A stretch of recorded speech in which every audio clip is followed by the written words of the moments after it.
Class 10 English Nelson Mandela, Long Walk to Freedom Summary. Nelson Mandela long walk to freedom Nelson Rolihlahla Mandela की आत्मकथा से एक उद्धरण है जो दक्षिण अफ्रीका में अश्वेत लोगों की स्वतंत्रता के लिए संघर्ष का वर्णन करता है। 10 मई 1994 को नेल्सन मंडेला ने 3 शताब्दियों से अधिक समय तक श्वेत शासन के बाद दक्षिण अफ्रीका के पहले अश्वेत राष्ट्रपति के रूप में शपथ ली। उनकी पार्टी ने दक्षिण अफ्रीका के इतिहास में पहले लोकतांत्रिक चुनावों में 400 में से 252 सीटें जीती थी। प्रिटोरिया में यूनियन बिल्डिंग्स एम्फिथिएटर में हुए उद्घाटन समारोह में कई देशों के कई गणमान्य व्यक्ति और राजनीतिक हस्तियां शामिल हुए थे। अपने भाषण में मंडेला ने सभी गणमान्य व्यक्तियों को सम्मानपूर्वक संबोधित किया और अपने साथी देशवासियों को आश्वासन दिया कि उनका देश कभी भी एक समूह द्वारा दूसरे पर समान दमन का अनुभव नहीं करेगा। पहले अश्वेत राष्ट्रपति के रूप में अपना संकल्प लेते हुए उन्होंने देश में लोकतंत्र की स्थापना की और कहा कि जाति, रंग, पंथ या नस्ल के बावजूद लोगों का कोई भेदभाव नहीं होगा। उन्होंने आश्वासन दिया कि सरकार हमेशा देश के सभी लोगों के साथ उचित सम्मान और समानता का व्यवहार करेगी। उद्घाटन का यह दिन मंडेला के लिए प्रतीकात्मक था क्योंकि दक्षिण अफ्रीकी लोगों ने 2 राष्ट्रगान गाए। गोरों की दृष्टि वालों ने नकोसी साइक्लिल आई अफ्रीका गाया और अश्वेतों ने डाइस्टेम गाया, जो गणतंत्र का पुराना गान था। इन सभी घटनाओं ने मंडेला को याद दिलाया कि कैसे पहले गोरे लोगों द्वारा काली चमड़ी वाले लोगों का शोषण किया जाता था। उन्होंने अपनी जाति के दर्द को गहराई से महसूस किया और कहा कि इस तरह के दमन और गोरी चमड़ी वाले लोगों के अपनी ही भूमि पर काले रंग के लोगों के नस्लीय वर्चस्व ने दुनिया के अब तक के सबसे कठोर और सबसे अमानवीय समाजों में से एक को जन्म दिया।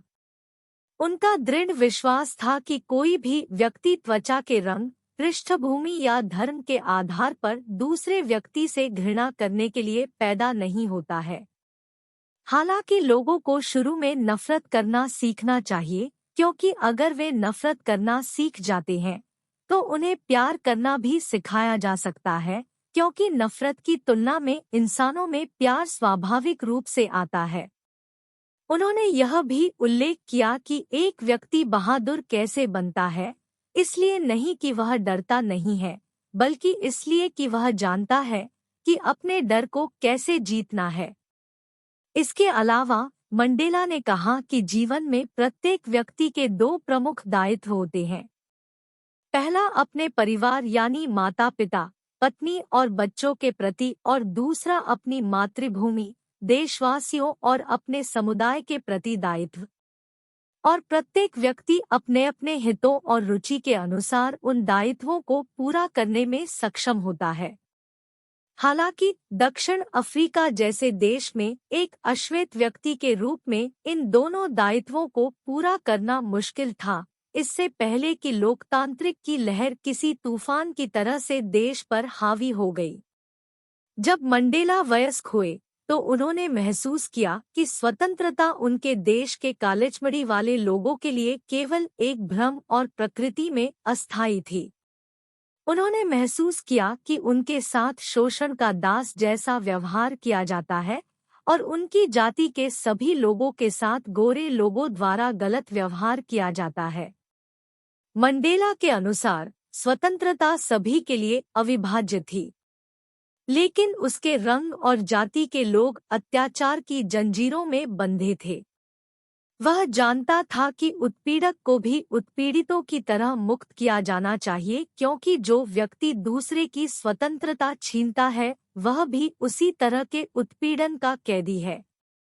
इस प्रकार उत्पीड़क भी स्वतंत्र नहीं है और स्वयं को दमन की जंजीरों में जकड़ा हुआ महसूस करता है। Summary of Nelson Mandela, Long Walk to Freedom. Long Walk to Freedom is the autobiography of Nelson Mandela, who was the former South African president.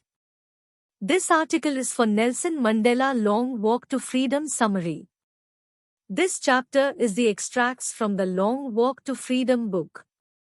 It includes the description of the inauguration ceremony and citations from his speech and about his journey to being a freedom fighter.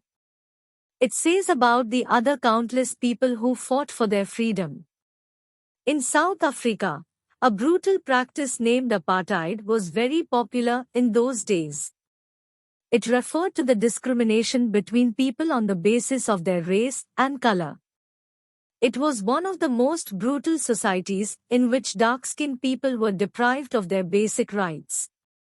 This lesson gives us an overview of the struggles of Mandela for making the society with no discrimination on the basis of their color, caste, race, age or gender. Nelson Mandela, Long Walk to Freedom Summary in English. A Long to Freedom by Nelson Mandela is all about the struggle of freedom of South Africa. On 10th May 1994, Nelson Mandela has taken the vow as the first black president of South Africa. And therefore it was becoming a newborn democratic country. Nelson Mandela took the oath as the first black president. Many dignitaries from different countries had come to be part of the most significant day. In his speech, Mandela thanked all those dignitaries. Mandela assured his countrymen that his country would never ever experience the same suppression of one by another. Democracy had been established in South Africa and as a result, a government of no discrimination was established. The people of South Africa sang to national anthems as a symbol of that day. Mandela recalled that the reason for this movement was that black-skinned people were exploited by the white people. He said that this type of suppression of people of South Africa is the origin of many stars. People must learn to hate first, because if they hate then they can be taught to love, as love comes from the opposite circumstances. He also says that a brave man is not that who does not feel afraid but who conquers it. In life, a man has two major obligations. First towards his family, to his parents, to his wife and to his children, and second on the other hand obligation towards his country, people and the community. Everyone fulfills his duty as per his inclination and interest. But it was very tough to fulfill in a country like South Africa. When Mandela became an adult, then he understood that his freedom was only an illusion. In fact, he was the slave of exploitation. He also understood that not only he was a slave but his other family members were also. According to him, freedom is also mandatory for them who were suppressing others in the past. They also have the right to have it because snatcher of others' freedom is a prisoner of the same. Thus, the oppressor is as much a prisoner as the oppressed. The oppressor too is not free.